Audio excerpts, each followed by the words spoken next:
रणांगणावर आजवर जीवाची एवढी घालमेल झाली नाही तेवढी आज होती या. होणारच. स्वराज्यात हे पहिल्यांदाच घडतंय. अहो घडू द्या की, घडाया पाहिजे पर बिघडाया न ग.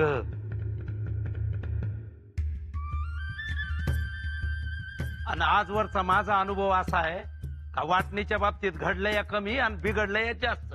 हो ना. कालपासून तीच काळजी लागून राहिली. कागदावर एक अक्षर सुद्धा लिहू शकलो नाही आणि स्वराज्याची जायदाद वाचून दाखवताना ही अशा वेळी नको नको झालं. स्वराज्याची जायदाद का वाचून दाखवली? महाराजांचा आदेश. अहो वाटणी स्वराज्याची कुठे होते? बरोबर आहे अनाजी. वाटणी स्वराज्याची होतच नाहीये. वाटणी दक्षिणेत जिंकलं जाणारं राज्य आणि स्वराज्य यांची होणार आहे. महाराजांनी वाटणीचा प्रस्ताव ठेवलाय म्हणजे त्यामागे फायद्याचाच विचार जरूर असणार. कसला फायदा? खूप फायदा होईल. पण यात तोटा असा आहे का युवराजांनी दक्षिण मागितलं तर त्यांना स्वराज्यातनं जावं लागणार. नको नको, ते पाहिजेच स्वराज्य. हो त्याला जावंसं वाटत असेल तर जाऊ द्या ना. हो बरोबर आहे. जर शंभूराजे दक्षिणेत गेले तर दक्षिणेचा सगळा मुलूक त्यांच्या तलवारीच्या धाकाखाली येईल. ते तर होणारच, पण त्यात एक होणार, ते बिचारे कुटुंबापासून दुरावणार. म्हणजे दोन डोळे शेजारी गाठ नाही संसारी. आपले थोरले महाराज आणि महाराजांचे जसे झाले तसेच होणार.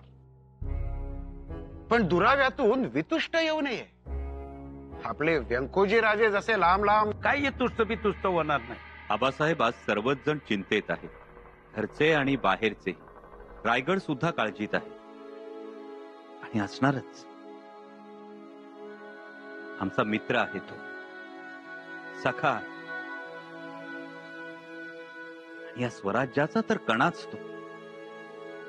दमल्या भागलेल्यांनी यावं, त्याच्या सावलीत बसावं, त्याच्याकडून मायेचा ओलावा घ्यावा, त्याच्या पायाची माती घ्यावी आणि देवघरात ठेवावी. त्या मातीला सोन्याचं मोल. आणि म्हणूनच आबासाहेब स्वराज्यात राहणं आम्हाला स्वर्ग सुखाहून अधिक आनंद देतं. आपल्या स्वराज्यातले राजगड, प्रतापगड, पन्हाळगड हे गड आहेत असं वाटतच नाही आम्हाला. आम्हाला वाटतं ते स्वराज्य पुरुष आहे. आपल्या मावळ्यांच्या पराक्रमाची कथा सांगण्यासाठी आसुसलेले कथेकरी आहेत. धारातीर्थी पडलेल्या मावळ्यांच्या वीर रसांचे आणि इच्छा आकांक्षांचे ते ढीग आहेत. आणि म्हणूनच आम्हाला त्यांच्या अवतीभोवती राहायला, त्यांच्या अंगाखांद्यावर खेळायला आवडतं. आपलं स्वराज्य उभं राहिलं आणि नद्यांचे काठ आया बहिणींनी फुलून गेले. धुणी धुताना त्यांच्या हातातल्या बांगड्या नदीपात्रातल्या दगडांवर घासून घासून पिवळे धमक झालेले दगड पाहताना आमचा ऊर अभिमानानं आनंदानं भरून येतो. आणि म्हणूनच आम्ही स्वराज्यात जन्माला आलो हे आम्ही आमचं भाग्य समजतो. एवढंच नाही, आजवर स्वराज्यासाठी जे काही करता आलं ती आम्ही सेवा समजतो. पण आबासाहेबांची प्रेरणा सह्याद्री सारखी. मग आम्ही पाऊस पाहिला नाही धावलो, मारहाण पाहिलं नाही झोपलो, शत्रू पाहिला नाही भिडलो, कोसनकोस वाटा तुडवले. का? तर स्वराज्यात यायचं होतं म्हणून. आबासाहेब हे स्वराज्य आम्हाला आमच्या जीवाहून प्रिय. आणि याचं मुख्य कारण म्हणजे स्वराज्याच्या दऱ्याखोऱ्यातून, नद्या नाल्यातून, पाना पुलातून, गाई वासरांच्या हमरातून आम्हाला एकच आवाज ऐकू येतो, छत्रपती शिवाजी महाराज. म्हणूनच आम्ही स्वराज्यापासून वेगळे नाही.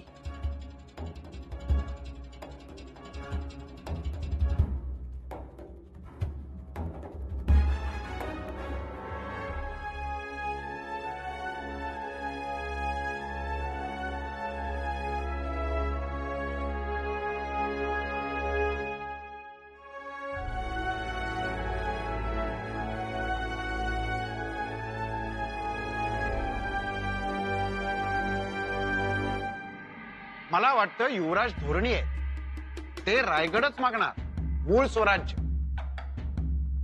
मला तर वाटतं त्यांनी दक्षिणच मागावे. ज्याच्यात हिंमत असेल तोच दक्षिणेत बस्तान बसवू शकेल. अव युवराजांकडे हिमतीशिवाय दुसरं काय आहे? पण कसे आपली माणसं सोडून तिकडं जायचं?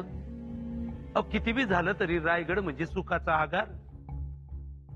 इथली जीवाभावाची माणसं, त्यांच्या बरोबरच जगणं सोडून ऐकून घ्या. आत युवराज महाराजांना सांगणार, काही ना काहीतरी मागणार. पण त्यांनी वाटणीत रायगडच जर मागितला तर आम्हाच ते मान्य होणार नाही. आणि परंपरा आहे थोरल्याने दक्षिणेत राहायचं ते. हो, आणि ती परंपराही मोडता कामा नये. नाही, काही जुळायचं नाही. युवराजांनी स्वराज्य सोडून जाणं कुणालाच पटणार नाही. अजून आपण दक्षिण घ्यायचंय, ते जिंकणार. पण दक्षिण जिंकल्यानंतर आपल्या जवळ किती मुलूक येतोय, आजूबाजूच्या किती राज्यांचा आपल्याला त्रास होतोय, याचा काही ठाव ठिकाणा आहे का अजून? तुमचं आपलं चाललंय दक्षिण दक्षिण दक्षिण दक्षिण. शंभूराजे, स्वराज्याबद्दलचा तुमचा उमाळा वादातीत आहे आणि वयाच्या अवघ्या 9व्या वर्षापासून तुम्ही ते सिद्धही केलेलं आहे. पण मग याचा अर्थ दक्षिण महत्वाची नाही का? आबासाहेब, दक्षिण महत्वाचीच आहे. दक्षिण स्वराज्याला जोडली जाणं ही भविष्याच्या दृष्टीनं खूप महत्वाची गोष्ट आहे. शिवाय राज्याभिषेकानंतर स्वतः छत्रपती दिग्विजयासाठी बाहेर पडणार आहे. म्हणूनच या दिग्विजयाकडे उत्तरेतला बादशाह औरंगजेब डोळे लावून बसला आहे.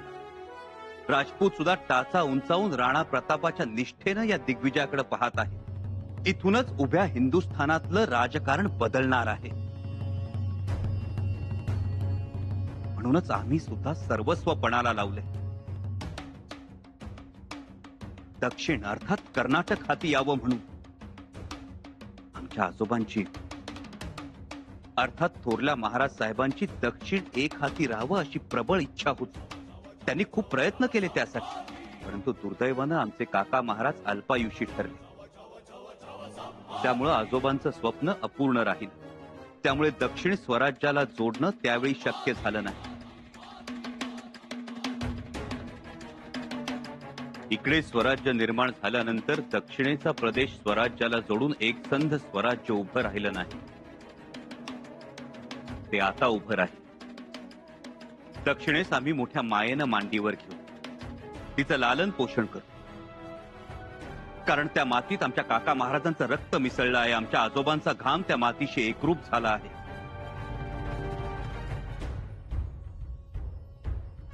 महाराज शहाजीराजे साहेबांनी तिथल्या हिंदू राजांना अभय देऊन त्यांचं रक्षण केलं. ती पुण्याई आता पदरात पाडून घ्यायची आहे. कैलासवासी संभाजी महाराजांचं अपूर्ण राहिलेलं ते कार्य आम्ही संभाजीराजे पूर्ण करू.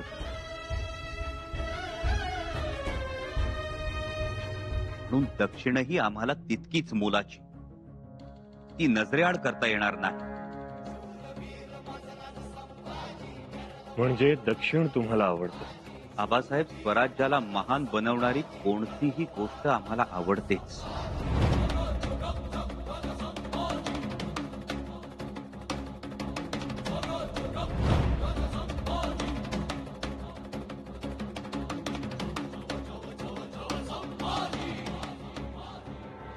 ज्या युवराजांना या स्वराज्यामध्ये युवराज म्हणून अभिषेक झाला, जे सिंहासनाच्या पायरीवर बसलेत, त्यांना वाटणी मागायची गरजच काय? अंगाशी मला बी तेच म्हणायचंय. चिटणीस, काय बोलताय हे? आणि झाला युवराज म्हणून अभिषेक, म्हणून काय झालं? शेवटी रियासतीची गणित सतत बदलत असतात. अहो पंत, ते मान्य आहे. पण जो स्वराज्य सांभाळण्यास समर्थ आहे त्यांनी दक्षिणेस का जायचं? तेच म्हणणं आहे माझं. म्हणजे फौज नाराज होणार. म्हणजे फौजेच्या मनावर चालतं का राजकारण? फौजेच्या मनावर नाही चालत, पण मनगटावर तर चालतं का नाही? फौजला कमी लेखू नका. आंबीरराव, हो, मी फौजेला कमी लेखत नाही. फौज आहे म्हणून स्वराज्य आहे. आमचं म्हणणं इतकंच की युवराजांनी दक्षिणेत जाऊन निशाण फडकवून दाखवावे. अहो, दिल्लीवर झेंडा फडकवण्याची त्यांची धमक आहे, हे तर तुम्हाला ठाऊक आहे. एकदम रास्त बोललात बाळाजी, पण आता या हंबीररावाचं थोडं ऐका. युवराजांनी लय केलंय या स्वराज्यासाठी. युवराजांना या स्वराज्यातून बाहेर जाऊ द्यायचं नाही, आणि ही जिम्मेदारी मोरोपंत तुमची. आमची? होय, तुमची. आता आज काय होतंय ते बघू, नाहीतर आपण समधे मिळून महाराजांनी पटवून देऊ का युवराजांचं रायगडावर राहणं किती महत्वाचं आहे ते. आम्हाला कशाला त्यात घेताय? अहो, या घरच्या गोष्टी. हो पंत, हे सगळं असलं तरी महाराज युवराजांना दक्षिणेला जा म्हणणार नाही. हा. म्हणजे दक्षिणेची मागणी युवराजांनी केली तरी. तुम्ही जा, कारण आम्ही खोटी भलावण करणार नाही. खोटी बोलावण म्हणजे? मला साधी गोष्ट आहे, आपण युवराजांना छावा म्हणतो की नाही, हा, पण त्याच छाव्याला तुम्ही रानावनात कुठे सोडायला तयार आहात? त्याला ठेवताय डालग्यात डाळून. हे बघा, आता कुणाचंच काही म्हणणं नसावं. युवराजासनी मागायचं झालं तर सरळ त्यांनी वारसा हक्क मागावा, विषय संपला. आबासाहेब, दक्षिण आम्हाला आवडणार नाही असं नाही, परंतु दादासाहेबांमधील कर्ण जागा होऊ लागलाय. असे झाले तर स्वराज्य विसरावं लागेल त्यांना. आणि म्हणूनच आबासाहेब आम्ही शंभूराजे, आपण आम्हाला वचन दिलंय, भान असू द्या. होय मातोश्री, आम्ही वचन दिलं आहे, पण आम्ही वचन थोरल्या मातोश्रींनाही दिलं आहे, आणि त्याही अगोदर आम्ही वचन दिलंय ते या मातीला. आम्ही वचन दिलंय ते आमच्या आबासाहेबांच्या स्वप्नांना, आणि राजश्री आबासाहेबांचं जे स्वराज्य स्वप्न आहे ते पूर्ण करणं, प्राणपणानं त्याचं रक्षण करणं, हे आमचं जीवन.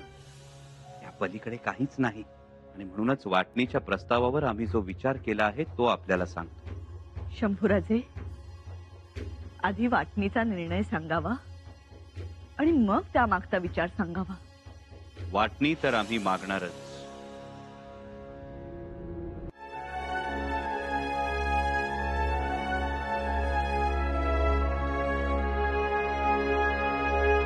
बाळराजे, तो तुकडा घे.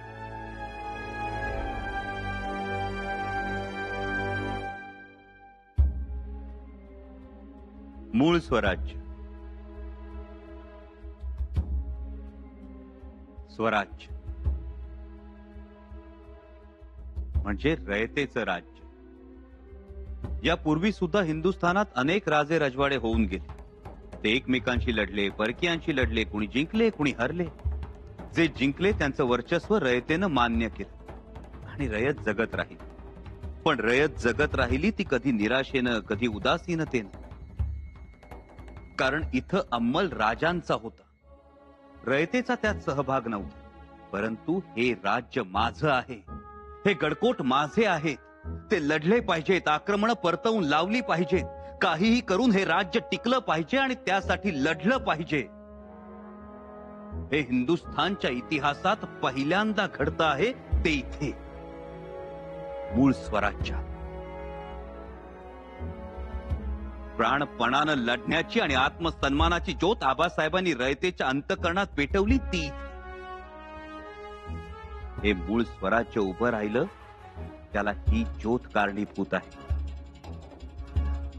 हे राज्य आपलं आहे, आपल्या हक्काचं आहे, ही गोष्ट सर्वसामान्य रयतेच्या अंतःकरणात जागवणं असाध्य गोष्ट होती.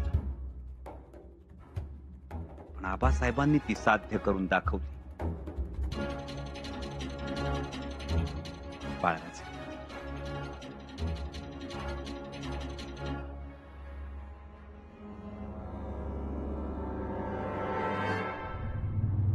वारसा हक्क. स्वराज्याचा खरा वारस कोण? स्वराज्यावर खरा अधिकार कुणाचा? प्रश्न महत्वाचा आहेच. त्याविषयी आम्ही काय बोला, परंतु या महाराष्ट्राच्या उभारणीत जे जे लोक आले त्यांच्या जातीच्या, धर्माच्या भावनांचा आबासाहेबांनी कधीही वापर केला नाही. स्वराज्यासाठी तलवार घेऊन घराबाहेर पडताना आपापल्या जाती धर्माच्या भावना घराच्या उंबरठ्याच्या आतच ठेवून बाहेर पडावं असा दंडक आबासाहेबांनी घालून दिला. आणि म्हणूनच 18 पगड जातीचे लोक एक दिलानं एक जीवानं लढले आणि स्वराज्य उभं राहिलं. जे जे लढले वीरगतीस गेले, लुळे पांगळे झाले, सगळे सगळे स्वराज्याचे खरे वारस. स्वराज्याचा एक वारस असूच शकत नाही. त्याचा वारस या महाराष्ट्र देशी सर्वदूर पसरला आहे.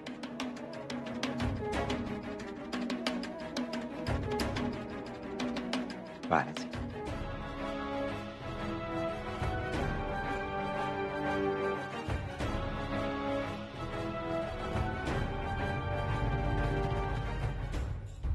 स्वराज्य हित.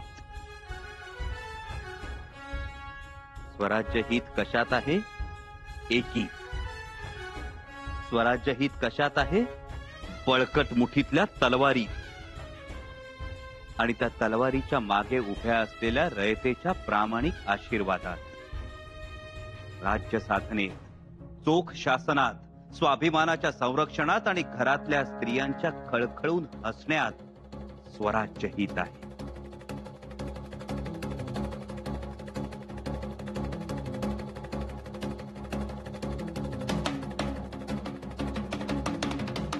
आणि ही दक्षिण,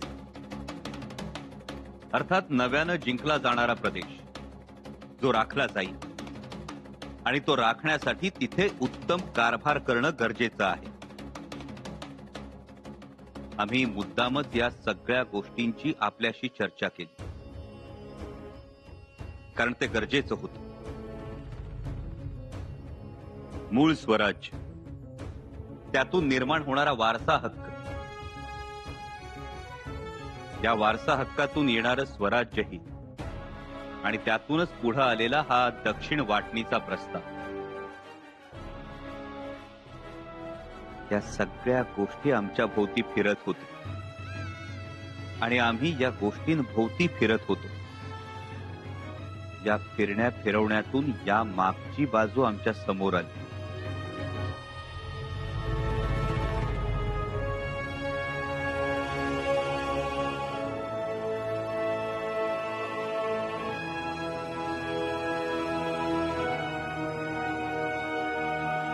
प्रतिपश्चंद्रलेखेव वर्धिष्णुर्विश्ववंदिता शाह सुनो शिवसैषा मुद्रा भद्राय राजते.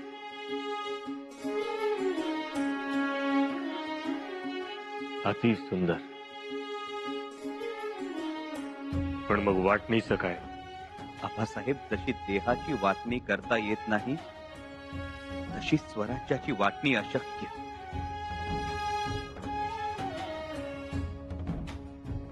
आपल्या सर्वांच्या महत्वाकांक्षेपेक्षा स्वराज्य हे अधिक मौल्यवान. युवराज, आम्हाला धन दौलतीचा कणमात्र मोह नाही. आमचे आबासाहेब हीच आमची दौलत आणि तेच आमचं सर्वस्व. आबासाहेब असताना आम्हाला कसलीच अपेक्षा नाही.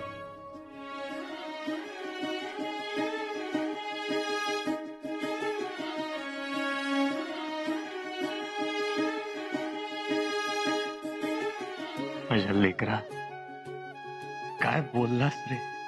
आबासाहेब, तुम्ही आम्हाला कळलात तर जगाला कळा. तुमचा पुत्र म्हणून नाही, तुमची रयत म्हणून सांगतो. तुमच्यासारखा युगपुरुष 1000 वर्षातून एकदा जन्माला येतो. आम्ही तुमचं लेकरू आहोत हे सद्भाग्य आहे आमचं. आपल्या अवतीभोवती आम्ही सर्वजण वावरतो ही देवाची कृपा. आणि म्हणूनच स्वार्थ, राग, लोभ, वैयक्तिक महत्वाकांक्षा हे सगळं विसरून आबासाहेबांचं जे संकल्पित आहे तेच आपल्या जीवनाचं ध्येय. अंबुबाया,